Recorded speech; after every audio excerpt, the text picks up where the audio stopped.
Halo dan selamat datang kembali. Hari ini kita akan coba jadi detektif. Kita bakal melangkah lebih jauh dari sekedar pertanyaan sebab akibat yang sederhana untuk mengungkap cerita tersembunyi di balik data. Caranya? Dengan bertanya, bukan cuma apa, tapi juga bagaimana dan kapan. Oke, kita mulai dengan pertanyaan yang kayaknya udah sering banget kita dengar ya. Apakah main video game kekerasan bikin orang jadi agresif? Pertanyaan ini penting tentu aja. Tapi gimana kalau saya bilang pertanyaan ini sebenarnya cuma puncak gunung es? Soalnya begini, seiring sebuah bidang penelitian jadi makin matang, pertanyaannya juga ikut berkembang. Para peneliti nggak lagi puas cuma dengan jawaban ya atau tidak. Mereka pengen tahu lebih dalam, pengen ngerti mekanismenya. Gimana sih prosesnya sampai sebuah pengaruh itu bisa terjadi? Nah, disinilah kuncinya. Dua kata ini, bagaimana dan kapan, betul-betul mengubah cara kita memandang sebuah fenomena. Dua kata ini membawa kita dari yang tadinya cuma mengamati hubungan, jadi benar-benar memahaminya. Yuk kita bedah satu persatu. Pertama, kita bahas dulu si bagaimana. Waktu kita nanya bagaimana, sebenarnya kita lagi nyari tahu proses atau mekanismenya. Gimana caranya satu hal bisa menyebabkan hal yang lain? Nah, disinilah analisis mediasi masuk. Oke, ini definisi formalnya. Tapi sederhananya gini, analisis mediasi itu bantu kita ngelihat apakah jalan dari sebab, kita sebut saja X, ke akibat sebut saja Y, itu ngelewatin variabel ketiga, semacam perantara gitu, yang kita sebut sebagai mediator. Biar gampang, coba bayangin ini kayak efek domino atau reaksi berantai. Jadi, X nggak langsung kena Y. Tapi X ini mendorong domino perantara, si M, yang kemudian baru menjatuhkan domino Y. Ada proses di tengah-tengahnya. Cara membangun modelnya juga cukup gampang dimengerti. Pertama, kita lihat dulu pengaruh total dari X ke Y, gambaran besarnya. Terus kita zoom in nih buat melihat jalur tidak langsung yang lewat mediator tadi. Terakhir, kita zoom out lagi buat ngelihat gimana semua kepingan ini nyambung, bisahin mana pengaruh yang langsung dan mana yang nggak langsung. Nah, yang menarik di sini adalah perbedaannya. Pengaruh langsung itu ya efek murni dari X ke Y. Kalau pengaruh tidak langsung, itu adalah efek yang kita telusuri lewat si perantara tadi. Dan pengaruh tidak langsung inilah yang menjawab pertanyaan bagaimana itu. Oke, bagaimana sudah kita bahas. Sekarang kita geser ke kapan. Pertanyaan ini ngajak kita buat paham kondisi-kondisi di mana sebuah pengaruh itu terjadi. Apa efek dari video game itu selalu sama?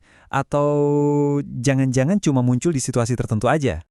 Analogi yang pas banget buat moderasi itu kayak saklar peredup lampu atau knob volume di speaker. Variabel moderator ini nggak menyebabkan efeknya, tapi dia bisa ngatur kekuatan efek yang ada antara X dan Y. Bisa dikuatin, bisa dilemahin. Secara formal, analisis moderasi itu mau ngecek apakah pengaruh X ke Y itu sifatnya bersyarat.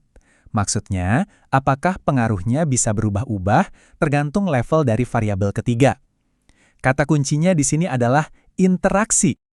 Kita balik lagi ke contoh awal kita. Dengan moderasi, kita bisa nanya apakah efek video game kekerasan itu sama buat semua orang? Atau jangan-jangan efeknya lebih kuat buat anak laki-laki dibanding perempuan? Atau mungkin cuma ngaruh buat orang dengan tipe kepribadian tertentu? Nah, pertanyaannya jadi jauh lebih dalam kan? Dan sekarang, bagian yang paling keren. Penelitian yang paling mendalam itu seringnya butuh menggabungkan pertanyaan bagaimana dan kapan ini secara bersamaan. Coba deh, pikirkan sejenak. Gimana kalau mekanisme atau reaksi berantai yang kita bahas tadi ternyata cuma terjadi dalam kondisi tertentu? Gimana kalau prosesnya itu sendiri ternyata bersyarat? Nah, inilah yang disebut pemodelan proses bersyarat atau sering juga disebut moderated mediation. Ini adalah integrasi dari mediasi dan moderasi. Kita nggak cuma nanya bagaimana atau kapan, tapi kita nanya bagaimana sebuah pengaruh terjadi tergantung pada kapan. Ini benar-benar menggambarkan kekuatannya. Kita jadi bisa paham kalau sebuah proses itu mungkin cuma relevan buat kelompok orang tertentu. Si domino tadi cuma akan jatuh kalau saklar produknya dinyalain. Contohnya, mungkin hubungan antara video game dan agresi itu hanya ada kapan untuk orang dengan kepribadian tertentu. Dan mekanismenya bagaimana adalah karena game itu memicu pikiran-pikiran permusuhan. Tentu saja, menganalisis model-model yang kompleks begini itu punya tantangan tersendiri. Dulu, menjalankan semua perhitungannya secara manual atau pakai banyak alat yang terpisah-pisah itu, wah, repot banget. Sebelum ada alat yang terintegrasi, para peneliti itu kayak ngalamin mimpi buruk. Mereka harus nulis kode yang rumit, gonta-ganti program kecil buat tiap tugas yang berbeda. Ini jelas nggak efisien dan rentan banget sama kesalahan. Nah, disinilah solusinya datang. Proses. Anggap aja ini kayak pisau lipat Swissnya para peneliti. Sebuah alat serbaguna yang dirancang oleh Andrew Hayes untuk mengatasi semua masalah tadi dalam satu paket yang praktis. Coba deh lihat tabel perbandingan ini. Kelihatan banget kan bedanya? Proses itu menggabungkan fungsi dari banyak alat yang tadinya misah-misah. Dia bisa menangani mediasi, moderasi, dan yang paling penting, kombinasi keduanya dalam satu prosedur yang gampang banget digunain. Ini benar-benar game changer. Jadi poin utamanya adalah nih, dengan menyederhanakan proses analisisnya, proses memungkinkan para peneliti buat fokus ke pertanyaan yang lebih penting, pertanyaan yang lebih mendalam. Dan lihat angka ini. Saat ini, proses itu punya lebih dari 74 model yang udah siap pakai.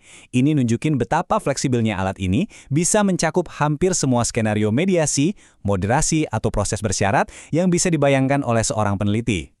Pada akhirnya, ya inilah yang paling penting.